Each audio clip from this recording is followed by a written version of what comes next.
দুষ্ট চক্রে ঘুরছে হজ ব্যবস্থাপনা।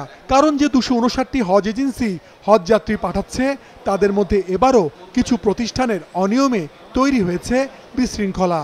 এদের মধ্যে কাউকে কাউকে গেল বছর কালো তালিকাভুক্ত করা হলেও এবার ভিন্ন নামে কার্যক্রম পরিচালনা করছে।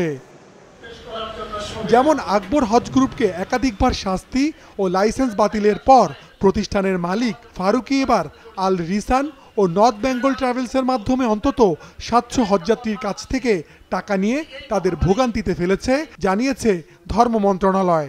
এখন যে প্রবলেমটা আছে, দুই একটা এজেন্সি আমাদের খুব ঝামেলা হচ্ছে। এটা হলো আল রিসান এবং আরেকটার নাম নর্থ বেঙ্গল। এই দুইটা এজেন্সির যে ভদ্রলোক আছে লুৎফুর রহমান ফারুকি, এই ভদ্রলোককে আমরা খুঁজতেছি, আমরা পাচ্ছি না, সম্ভবত বাংলাদেশে নেই। তো ওনার ওই এজেন্সির প্রায় 700 মতো হাজি আছে ওনারই। আমরা আশা করি যে এটা আমরা 2-1 দিনের মধ্যে আমরা কমপ্লিট করে ফেলবো। 30-40টা বা 50-25টা 30টা এজেন্সি খুব ডিস্টার্ব করে, এটা থেকে আমরা মুক্তি চাই। এর বাইরে আরও অন্তত 12টি হজ এজেন্সিকে চিহ্নিত করেছে ধর্ম মন্ত্রণালয়, যাদের বিরুদ্ধে নেওয়া হচ্ছে কঠোর ব্যবস্থা। কিছু এজেন্সি একেবারে খুব অতি সামান্য এজেন্সি যারা আইডেন্টিফাইড হয়ে গেছে এবং যারা হজযাত্রীদেরকে কষ্ট দেওয়ার চেষ্টা করছে, সেগুলো কিন্তু আমরা তাদেরকে চরম শাস্তি দেওয়ার বিষয়ে সিদ্ধান্ত ইতিমধ্যে প্রক্রিয়াধীন আছে। অভিযোগের তীর যাদের দিকে সেই হজ এজেন্সিগুলো সংগঠন হাব বলছে সবার যাত্রা নিশ্চিতে তারা কাজ করছেন। এটা সকল ডিসিপ্লিনে থাকে, হজ ব্যবস্থাপনায় মন্দ লোক থাকা অস্বাভাবিক নয়।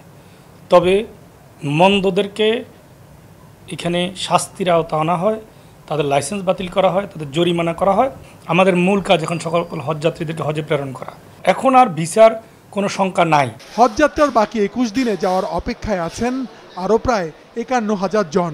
এজেন্সিগুলোকে 2 দিনের মধ্যে সব হজযাত্রীদের উড়োজাহাজের টিকিট নিশ্চিতের নির্দেশ দিয়েছে ধর্ম মন্ত্রণালয়। মাশরুক রাহাত, মাছরাঙা সংবাদ, ঢাকা।